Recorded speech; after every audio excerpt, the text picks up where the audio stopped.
I stay persistent, pushing through the resistance. I stay consistent, I stay persistent, pushing through the resistance. I stay consistent, I stay persistent, pushing through the resistance. I stay consistent, I stay persistent, pushing through the resistance. And serve 10 years. What's up, good people? We starting a minute late, but we gonna push on through. Our guest is having some issues. Checking in, he'll be in pretty soon to tell us about his transformation or his transition from where he was to where he is today. And of course, you know, we all got a story to tell, but this gentleman has got a pretty good story to show a lot of the children that we not telling stories about prison to make it seem like it's a badge of honor. And we know that a lot of times, often in the streets, that's how they look at it. You know, for whatever reason, we just got this misconception that going to jail or getting locked up or getting arrested give you a badge of honor, give you credibility in the street, when in fact, as adults, you learn that the streets don't really treat you well. You know, my name is Nadir Nasheed, and I myself have a story, and while I'm not proud of it, it is my story. Everybody didn't have the opportunity to grow up in a household where you had guidance, and guidance doesn't necessarily mean that you have to have two parents, but guidance means that the two individuals or even the one individual that was overseeing your growth. Give me 1 second.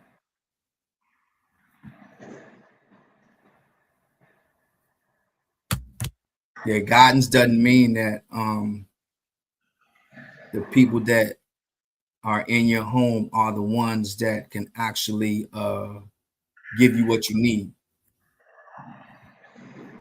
My partner with me all the time, the intellectual one. Would you introduce yourself, sir? Yeah. Yeah, I'm Gene LeGrand, and I'd never been to prison. I probably did some things that probably could have got me there. I just decided at some point it's going to catch up to me. And I was in school, went to college, and decided I need to finish college and not even change my mindset, but change the type of work I was doing. Because I was going into accounting, but I was doing labor work before that, working at Heckinger's, working at giant headquarters in the warehouse. And the labor at that time, 19, 20 years old, I'm thinking ahead, like 40 years old, do I want to actually be lifting something? I don't. And I was tired of having to work two jobs to make ends meet.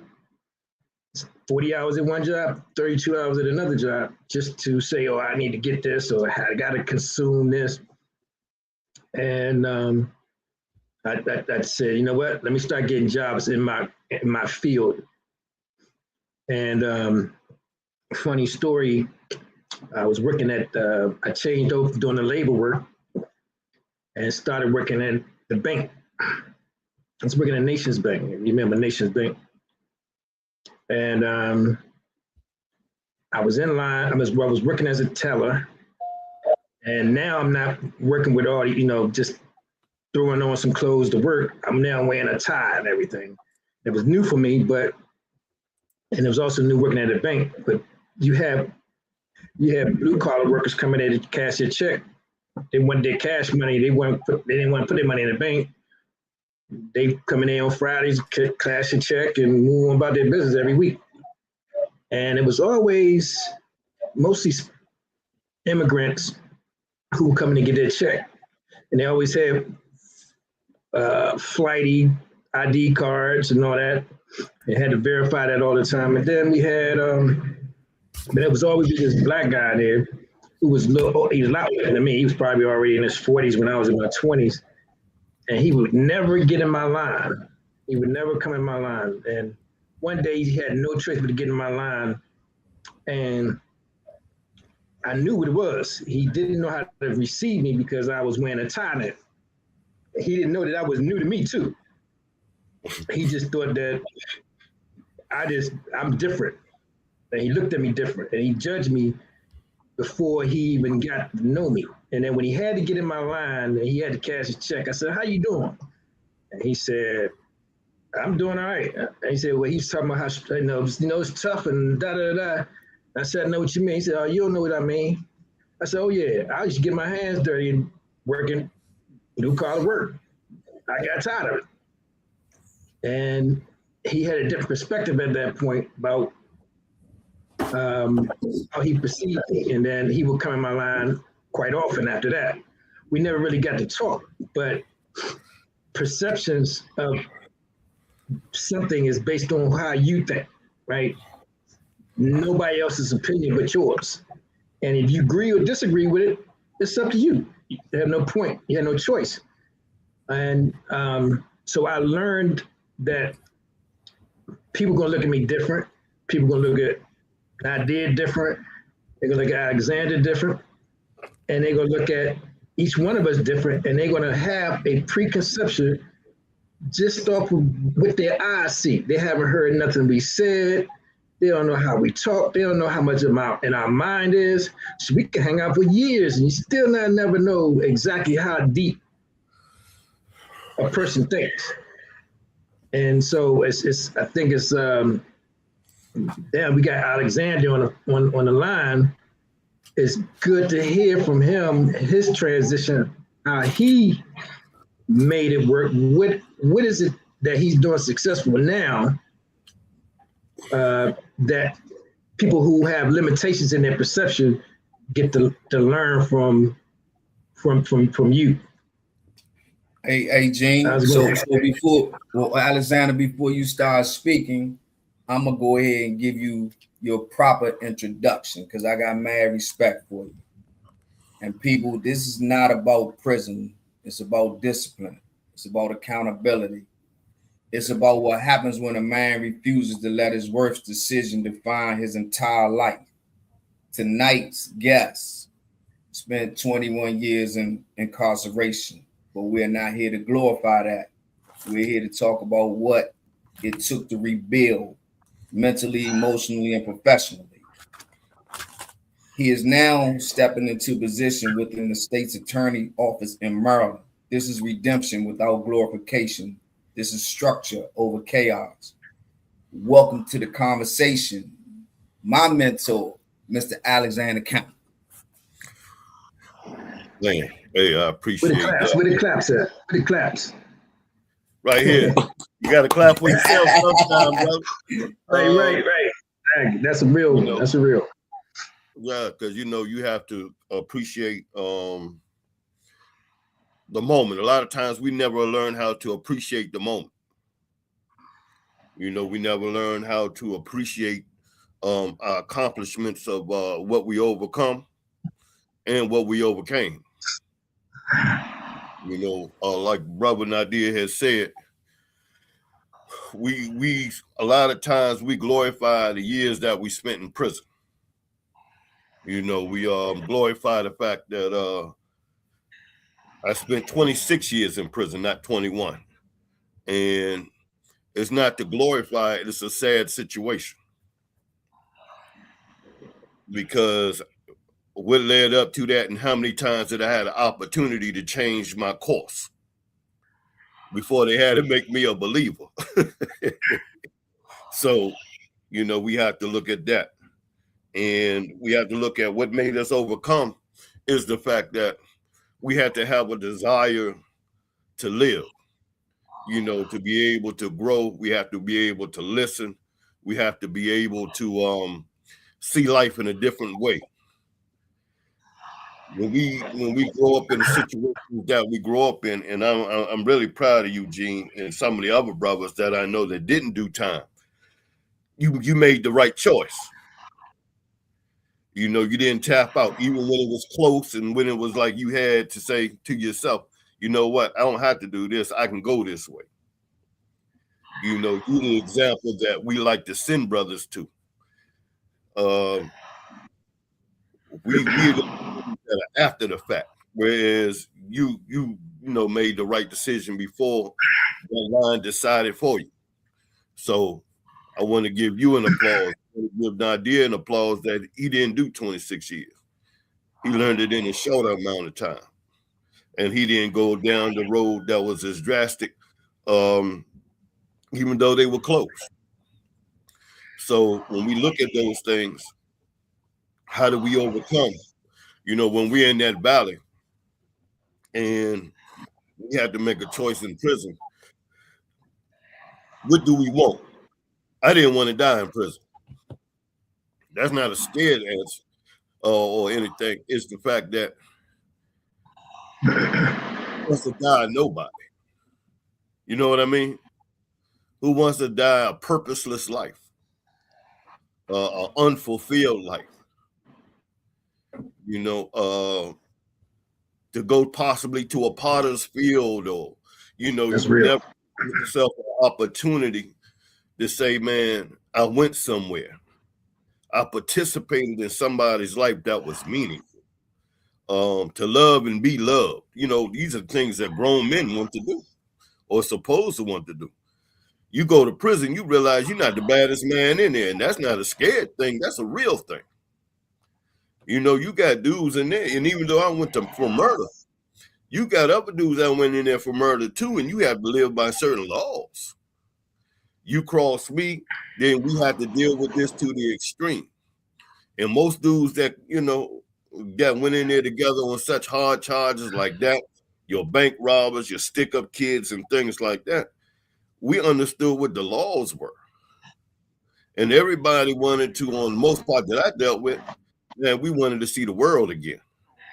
We wanted to have that one more chance to say, man, I did something that count. You know, so you had to pick the people that you wanted to be around, you know, to elevate, to grow with, to read, and things like that. Hey, Alexander, you know, me and you, we talk every day.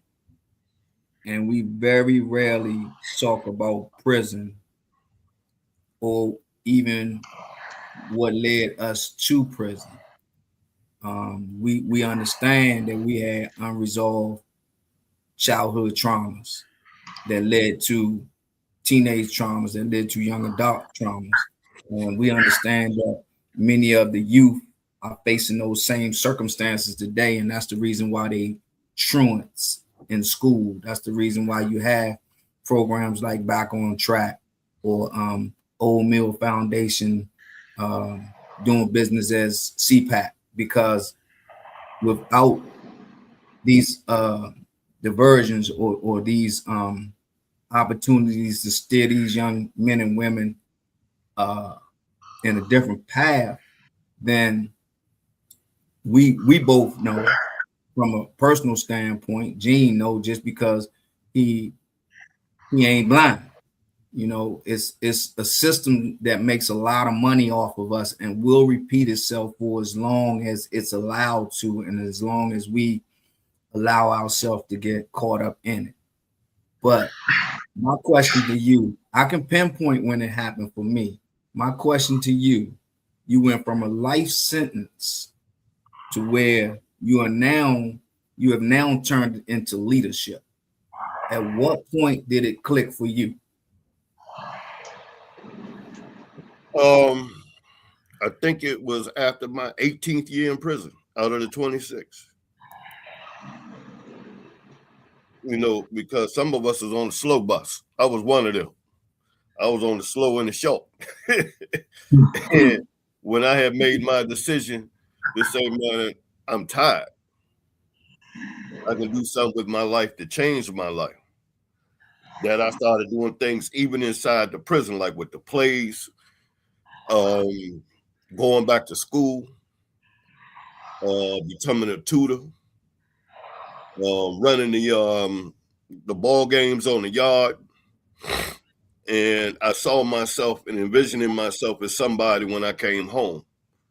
And when I got home, that's when I started striving to make those moves to do the things that I needed to do. First going to DC Central Kitchen, where I wanted to be a mentor and elevate brothers. Then I went to Georgetown to the Pivot program, graduated out of that.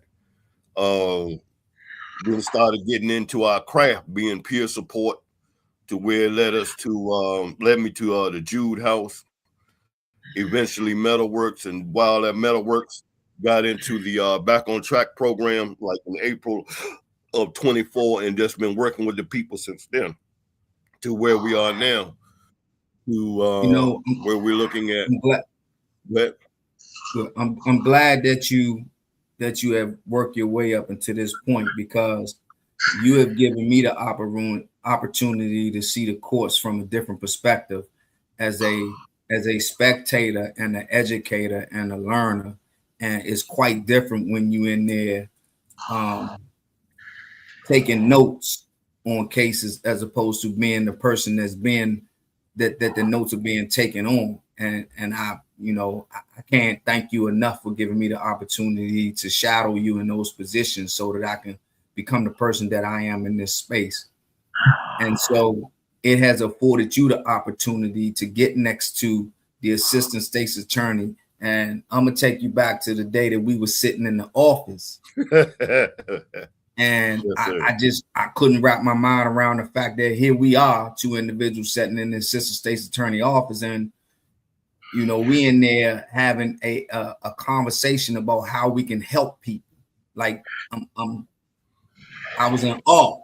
You know what I'm saying? I know this lady did what she had to do to get her position. I understand her position, but just to be sitting in her office and being able to leave when I wanted to, man, was just like, I had to scratch my head. I had to just grab the chair real tight, because it was one of them situations that I never thought I would be a part of. But, when I met you almost 2 years ago, for whatever reason, we clicked. I believed in your vision. You believed in my vision.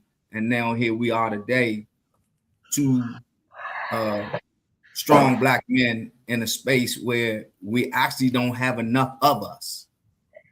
And that's the sad part about it. When we go in the rooms, case in point, like when me, Gene, and Chief was on the Zoom today, we're in a space where there's a lot of women, and I'm taking nothing from them.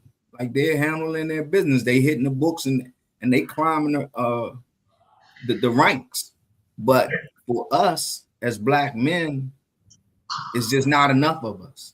It's not enough of us to save all of the young Black men that's coming up behind us. And so we talk about it all the time. This work, it's never going to go away.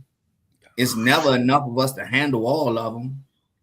It's always going to be an opportunity to find a space, catch a niche, and you can do this until you're 90. Chief tell us all the time he want to retire, but we called him out, so we appreciate it. But at the same token, man, what really drives you to do this? Because you could have gave up. And we know, we both know that dealing with these young people, it ain't easy. Because some of them can find a reason as to why they don't want to receive the information that's beneficial to them, just like we did. But for myself, I don't know about you, I didn't have nobody like you or me or Gene. I had people who went to work to try to provide for me, but they didn't give me what I needed. So what makes you get up every day and drive yourself to the point where you now are sitting down with the state's attorneys? When I look at me and I see them and I see them and I see myself, and because I didn't have what I needed, and I search for the same things that they need, at this point, I know that I can take the place of that.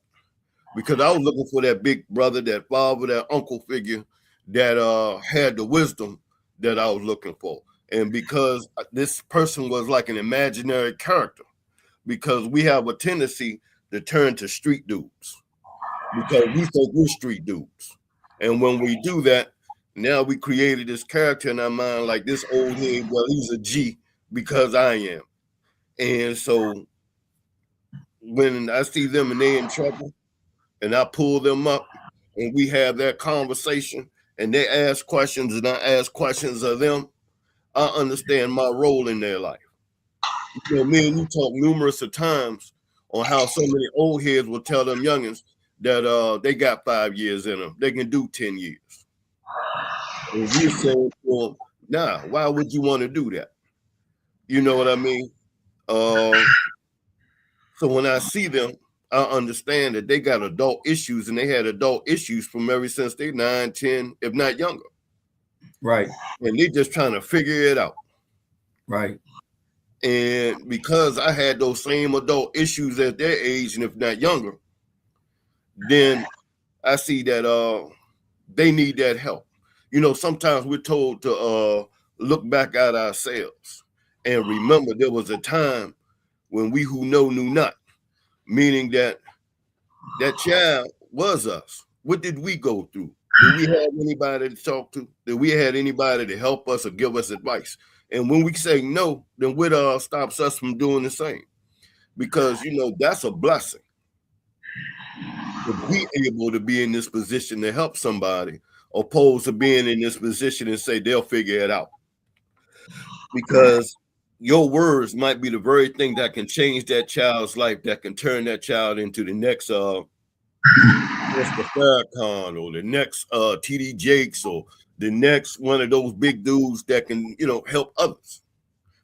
And so I, like you, when I'm blessed to be in these spaces, like dealing with Roosevelt yesterday and dealing with those youngsters and finding out why they truant and things like that, to be able to give them advice, to be able to give them an idea or be able to give them a program that they can say, you know what, we're going to try. Mr. Alexander, we're going to try. I said, okay. Question, Alexander. We know that when you and I was going to school, you didn't have as many schools in Prince George's County where the truancy rate was high, and you definitely had certain areas where, you know, families would want to move because they felt like they was giving their children the best opportunity, the best education. So you speak of Eleanor Roosevelt, which we know is in Greenbelt, Maryland, which was at one point in time one of the areas where a family would want to move. You know, they wouldn't want to be in like a Capitol Heights or a C Pleasant just based on the stigma that was attached to those areas. So tell us what Eleanor Roosevelt is like in 2026, 2025. What does the school dynamics look like out there? Because I haven't been there in quite some time, so I don't know. Well, I remember when Roosevelt was almost all white. Now it's almost all black with a heavy African and Latino, well, it's got a growing Latino presence. But it's predominantly black now. And it's definitely a change dynamics. I remember when you had a softer police presence. Now you got a police presence that's at the school every day. I kind of think that's probably county-wide. Yeah. And I don't blame them. But, you know, it's amazing that the things we talk about, the truancy and the justice impacted youth today is real rampant and real prevalent. I mean, like, you know, from the carjackings to the theft to the gun charges, it's, in my opinion, is at an unheard of rate. Now, I'm not a law enforcement, so I could be wrong, but when you're around the people in the court buildings and the people that pretty much made decisions on whether or not you were a free man, would you say that they respect your opinion, or do they have to do their research before they give you that respect? I believe that is growing because, with children or just with people like us, when we see you, we believe you. It's the consistency. We know that you're coming back, and this is not just you just coming once in a while to say hi, but you're coming back and you're saying, okay, check this out. You can listen to this or not. It's your choice. And you giving suggestions and you giving wisdom because they know that you care. It's a difference. Seeing is believing to them. They're more vision. They see, they watch more. And that's when they'll open their ears. It's not going to be open their ears and then see later. So as you know, consistency matters. Question. We are consistent and they see our presence, they know how to trust us more. But Right. it's a how challenging it is. They have to see you repeatedly. And then when you offer them opportunity and you show them what you mean, and that's when they start to listen to you more. You see it with the Back on Track guys that you're working with now, especially when you bless them the opportunity to be on the podcast. Absolutely. So Gene want to ask you a question, but I want you to think about this while Gene is talking to you, because like I got a little bird in my ear and he just sent me a message that said we have 30,000 chronically truant children in the county. I want you to think about how we can start engaging with them and turn that number around. We can't do it overnight, of course not, but it's a work in progress. But I just want you to focus on that while you're talking to Gene. Okay. So my question is really to both of you, and that's to explain needs over want and how that's affecting us in the community, especially also as we support this public safety initiative, right? Explaining that there was a time when we actually said, I'm gonna do what I wanna do. And then it came a time where all we can think about is, I'm gonna do what I need to do, right? And the misconception of need, where just now, as we talk on here, we're talking about need. And a lot of you have no understanding of what that definition is, because they don't hear need at all. They only hear want. So I want to hear yours perspective on that. Okay. That's really simple.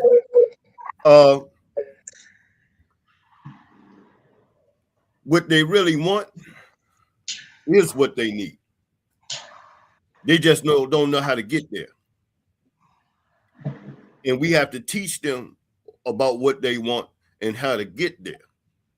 So even though it's in reverse, when we're teaching them, for one, they want to have a stable situation. So we understand that. We want them to have a stable situation. So we have to be real with them and say, okay, we know you've been through this, and this, because we experienced it too. And so this is a suggestion. This is just a thought. This helped me, and it may help you. First, and then saying, this is what you need to do, and you need to listen. That don't work. Because they're not scared, and they have not learned how to be respectful, because they feel like they're disrespected. So a lot of time when I go into these schools, I ask the question, or say, I only know how to speak to you as adults. Can I speak to you all as adults, and do you have a problem with me doing so? It's all in the language. You got to be able to communicate effectively. And once you win them with their communication, most of them will be open. But then you have some that you have to bring along a little bit, because their immaturity isn't allowing them to be able to accept that they're adults because they're broken, because they're making adult decisions a lot of times by force and don't have the wisdom of the people around them to say, hey, bro, you going the wrong way. You can't think of it this way, or little sis, you can't think of it this way. You have to look at it this way, and this is why. Because this is the trap. So it's all in communication. It's all in teaching them that what they really want is things that you really want, but it's a need to get there. And you have to show them how to make that want a need, how to do the steps, and how to envision where they want to go so we can help them to get there. That's my approach. So Gene, that's in my opinion, because I'm a parent, oftentimes we're the ones that damage the children because we start off giving them what we want them to have as opposed to what they actually need. If we went through a struggle, like, I'm not going to say, I ever came home and the lights was turned off or anything like that, but there were things that I wanted that my parents couldn't provide me. So I said to myself, well, I'm going to give my children whatever I think they need, and I'm going to make it happen by any means necessary. And I don't mean robbing, stealing, or anything like that. But if I had to put in 12 hours or 14 hours, Gene, because at one point in time I had 4 tow trucks. So if I had to be out on them trucks 12, 14 hours, that's what I was going to do. And I fell into the role of providing my children with things that made them look good, but didn't necessarily make them feel good or understand what they needed in terms of their educational, their emotional care, their preparation in life. So it's hard for us to grab the kids now and say, this is what you need. And they 13 and like, case in point, I just moved in a new neighborhood and I pretty much see that as single women with little boys and no men. Well, my neighbor, the last couple of weeks, he been taking the trash in and out the house, and this joker be having on brand new Jordans.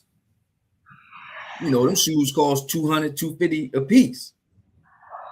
I would be shocked if his mother was giving him any indication or education behind why she feel he needs to have those shoes. And I remember one of the best articles I ever read was when this one lady, and I was in Kentucky at the time, this lady said to her son, if you want to wear Nikes, you have to buy stock in the company. That way, eventually, you're wearing them shoes, but you're also getting paid to wear them. Well, I didn't have the bandwidth to do that with my children. So I provided them with what they need, so they became entitled. Like so many of these other kids out here today, they entitled and don't know why they should be respecting their adults or should be respecting command, because it's not being preached in their home. It's not being taught in their home. If Shorty next door, I'm sure if he get them Jordans dirty, his mother gonna figure out a way to buy him another pair without giving him a lesson behind it. And I'm generalizing because I don't know her, but you and I and Alexander know that this is pretty much the reason why many of these children are like this. Like today's parents are so caught up trying to work to provide the children with the look along with themselves that you missing a whole generation of education. Like the grandmothers is 35 now. The grandfathers is not around. Like Chief got a garage. He can take somebody out in his garage if he allows somebody to come over his house and teach him something. You know, he could teach his grandkids something. He could teach the kids down the block something. But those type people, they don't exist in the neighborhoods like they used to. So when we talk about needs versus wants, man, that's a tough task, Gene. When you got parents literally I don't want to say destroy, but sabotaging the young person. And we all talked about this. You know, I'm gonna use a friend of mine as an example. When she showed me the video of her great niece dancing to some vicious lyrics, like she had no business listening to. She had no business hearing these lyrics at her age. And she, you know, kind of thought, oh, that's cute. But when I showed her the Asian kid flying the drone and flying his parents the coffee out in the water when they was on the canoe, she was like, oh, that's what we missing, Gene. That's how we show the kids needs over wants, is when we start them at a young age and start educating them from day one, as opposed to trying to dress them up like they already successful. Can't even read their ABCs, but they can sing a rap song. The words.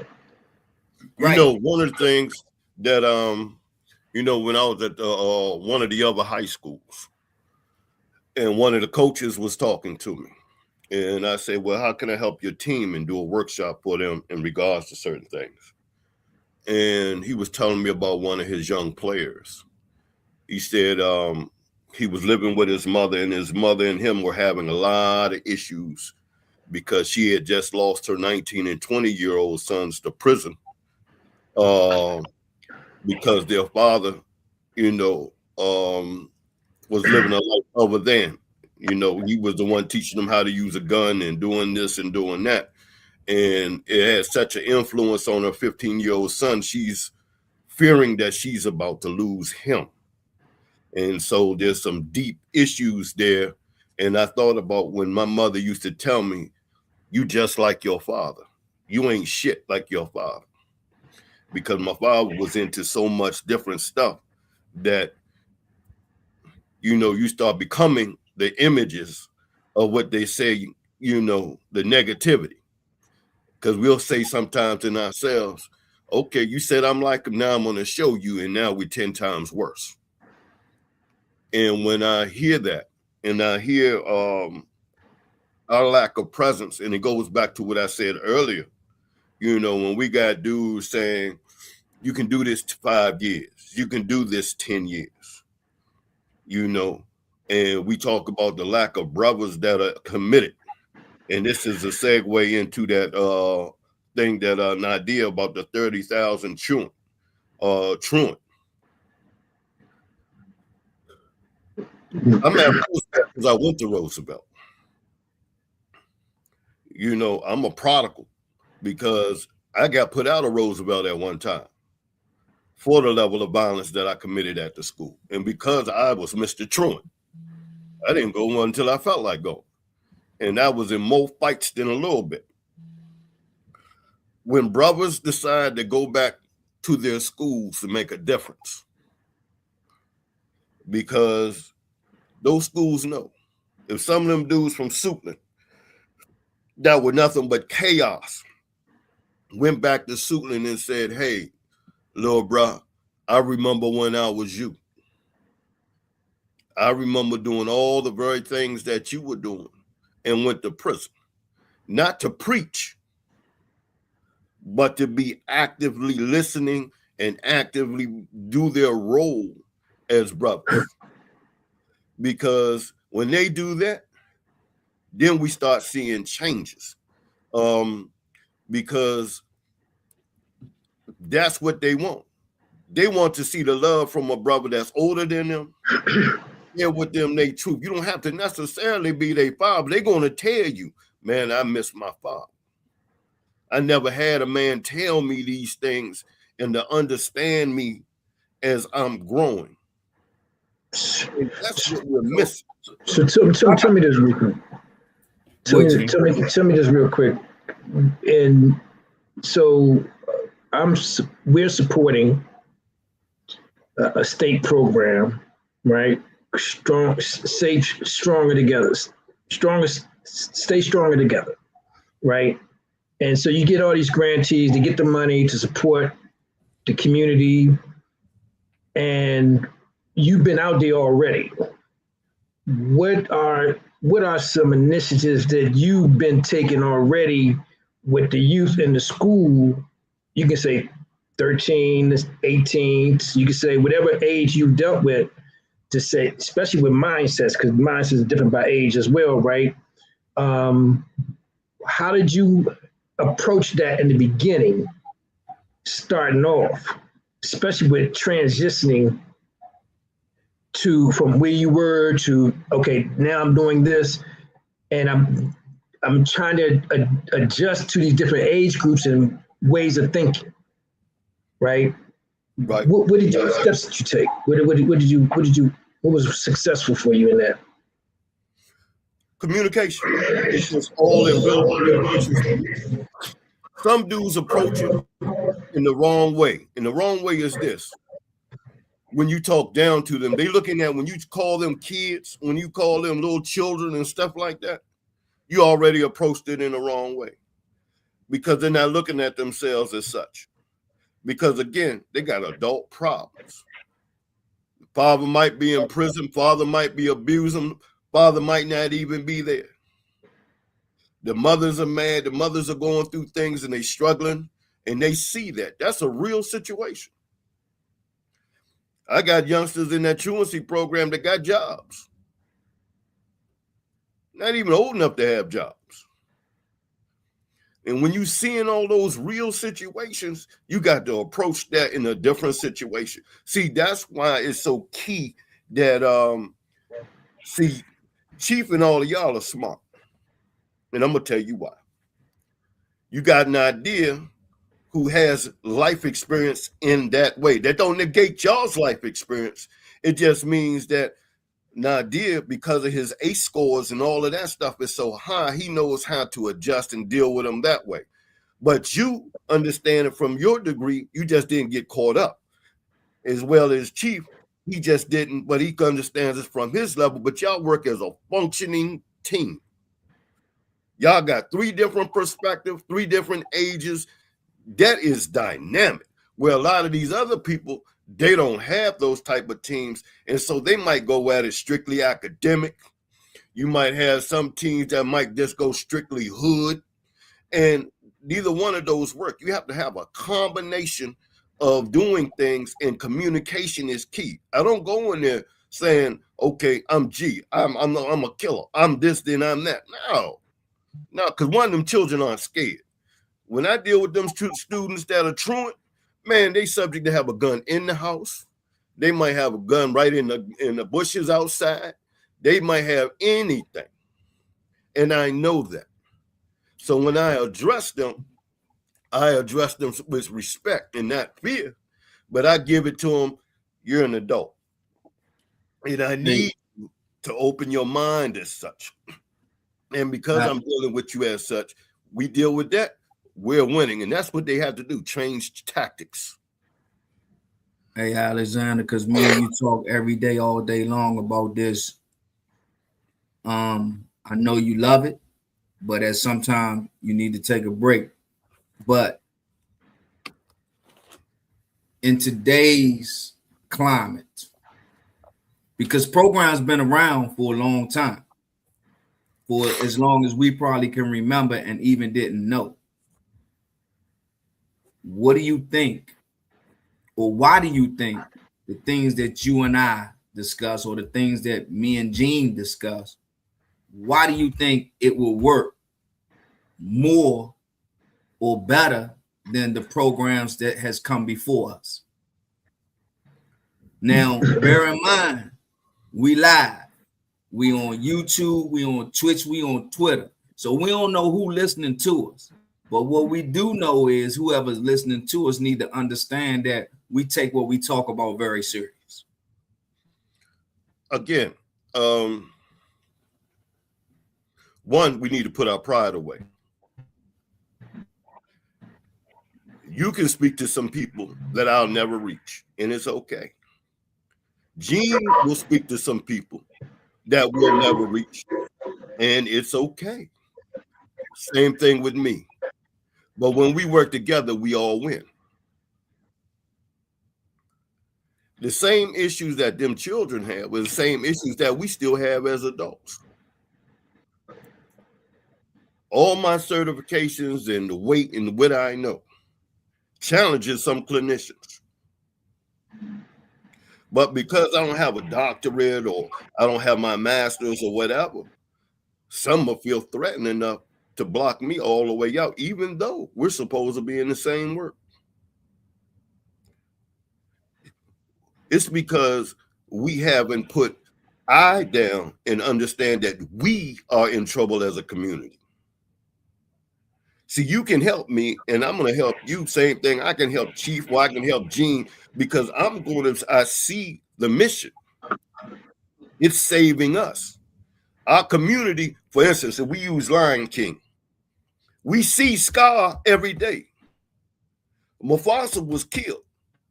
So how many Mufasas are going to come out the dock and take the place of Mufasa so he can raise Simba into who he is? Or we're going to leave Nala to be the only one to raise Simba? If you're going to groom young men, other men got to step into place. But if you're afraid, then you're only aiding in abetting.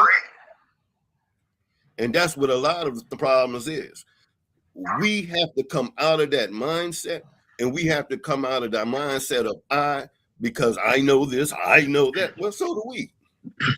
And when we work together as a unity, then we can save the community. So that's why I'm so proud of y'all, because you have 3 different minds coming at it from 3 different places, and it doesn't matter who voice that they hear. All it is about is success. And once we come out of that mindset, oh man, or come into that mindset, we're winning. And so that's what a lot of people on other places struggle at, and that's where a lot of these programs struggle at. I'm the academic, I'm the this, I know that. Man, sit down and talk to some other people that have went through what these children went through, so you can help them children go through so they can become who you are. If Gene is the academic dude, let me do the street work and guide them to Gene so they can go to school and see the importance of that education. Don't do it the opposite way. Hey, it's funny that you're saying that, because somebody that's in the background listening be stressing that to us every day. So it's funny that you said that. But I agree with you, man. Like, and I call it meeting them where they at.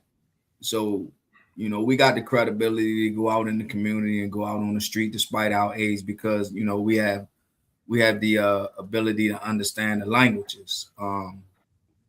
And if need be, to switch up and put on the suit and tie, we can do that too. But I don't want to give anybody the misconception that I went to an Ivy League school and I didn't. Even if I got a bachelor's degree or a doctor's degree, I don't want you calling me doctor, because I can't save you if you pass out. I can't give you a blood transfusion. That's not my strong point. The good thing about us collaborating, and I feel honored to be able to interact with you guys on a daily basis, because I learned so much. This is what I wished I had as a kid when I was coming up, because maybe I could have made some different decisions in my life. Maybe I wouldn't. I don't know. But, having these conversations and bringing things to light is key, because, like I said, we live. I don't know who's listening. It might be a mentor somewhere out there that's listening and know that, next Thursday, man, let's jump on with them dudes, because they be talking about some serious and positive things about uplifting the community and changing the perception of our young Black people. We understand that for real, we gifted. We are gifted as I don't know what, and everything we do, we excel. We just got to know that we can do it. Like, even if you got to be semi-tricked into bringing out your special gifts. However, we got to make them come out. We got to make them come out. You know, we down to like the last 9 minutes. So if you got something you want to run by us, or questions, concerns, answers, man, let us hear it. Hey, 1 second. I thought about something you said, and this is something that me and you run into, Nadia, that's not ever really spoken about. Now, you know, I got certain individuals around me that have certain issues, like we say with the academics.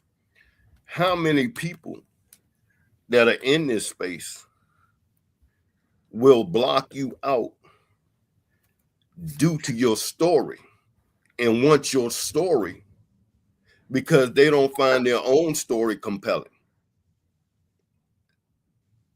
We run into that a lot. Yeah. Now, we don't, you said earlier, we don't brag on doing prison time. And some people wish that they had some of that grit. And we both said, we wish we can give you that grit so we can have them degrees that you have so we can live in a different way. No BS. So we run into people in this space that want, man, I wish I somewhat been in prison, or I did this, or I did that. And that envy, that poison that's in them, and is the same as that sound. We run into those things when we give people answers to the problems that they have. I do it when I go to some of these schools. Some of the administrators are like, well, we'll let the police do it. That's your problem right there. You don't know how to adjust them, even though you got men like Lieutenant Dazzy, Gauls, you got some good dudes. Yes. Some good, solid individuals that are in the uniform that really care. But because people do things in the opposite way, as a threat, as punitive, we fail. But that's something that Nadia and some of the other brothers in our space, we run up against. Oh, you've been to prison, so you think you all that, now you can save the community. Yes, I do. But we have to be in a competing way where we fail. Right. Jane, we down to 8 minutes, bro. So I know you got something to say because I've learned a lot from you over 20 plus years.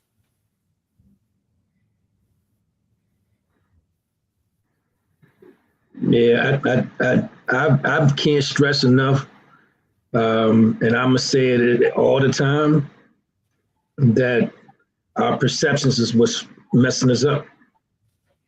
Yeah. You know, how we see the world, we assume that that's right. And we're not willing to change that. Like, even when I could say I was doing things I shouldn't have done, nobody could have told me I couldn't do it. My parents couldn't have stopped me if they knew. Nobody could say, oh yeah, that's bad, don't do that. You know, I was in the mindset that I was having fun. I was enjoying it, you know. But at that point when my perception changed, my consciousness was there where I started to say, oh, it's more than out there than I thought it was. And I had this, it was hard work because it was new to my perception. I never experienced saying, okay, let me wear a tie, just work. Let me wear slacks. I didn't even own dress shoes, right? And then I just kind of graduated into it and saying, well, you know what? Most people just don't do it. They don't know because they don't do it. So our consciousness is within our perception. Well, you know what, Jane? I'm gonna say this. You know, I'm honored to see that my past couldn't prevent me from being able to get where I am today, and that's being able to host a podcast with strong Black men that believe in what they're doing, and it's opening doors. You know, we seeing it every day. And I'm gonna be honest with you, I'm getting I'm getting excited, and I don't get excited about a lot, but I'm getting excited about the people that is coming into my network. Does that mean that every interaction is going to be a home run? No. But because I changed who I am and what I believe in and how I move, I'm just getting a different circle now, as opposed to the people that I used to hang around or run into. Like, for a long time, I never even wanted to move back down in this area, just for the simple fact that all of the people that I hung around at one point in time wasn't doing anything that was, being productive. Like, we all was trying to break the jail down to get in it. So with how we are moving today and creating these programs and collaborating with other people that already got things going on, we putting together systems that can be strong for years to come, providing everybody stay focused on the cause. And the cause is all of these young people out here right now that need us. You know what I'm saying? Like, some of them going home and are extremely hungry, not just for food, but as Alexander said, love. Somebody just to talk, somebody just to reach out to. Alexander got a group of young men, and they call him Mr. A group of young men that just got mad respect for him because all he doing is giving them time. So I know that once we put these systems in place with the technology pathways, the academia, just teaching how to be grown men and young women, man, I just see a better Prince George's County. And it took me a long time to even want to elongate the whole Prince George's County because, when I came up, it was just PG. But, you'll get crucified if you call it PG around a certain level of people in PG. Right. You on the blocks. But, man, I just want, for us and any of the listeners out there that's paying attention, it's nothing glorious about losing your freedom. But there's something powerful about earning back your credibility, and discipline is a real flex. So if tonight's conversation moved y'all out there and you want to share it with some other young people or some individuals that's mentoring, man, please tell them about us. It's called the Turnaround Table, and we'll be here every Thursday at 7 p.m. We'll always try to have new guests. We'll always try to have strong and hard conversations, and some of y'all might not like them. But all we want to do is bring real stories to meet real people, to get real responses and real results. And I know that we on the right track. And as I've told both of y'all today, I believe today's meeting with them women, for some reason, something clicked. And I just gained a newfound respect for those that take their education seriously, and it allows them to go where they want to go at in life. Because on another note, I wish I had done it a long time ago, but I didn't. But with that, we're gonna end because we about to time out. So, gentlemen, I'm gonna see y'all on the other side. Cool. Talk to you. Number 4, develop your verbal confidence. Number 5, be selectively extravagant but prudently frugal. Number 6, take pride in individuality, encourage creativity. Number 7, be psychologically driven to prove something.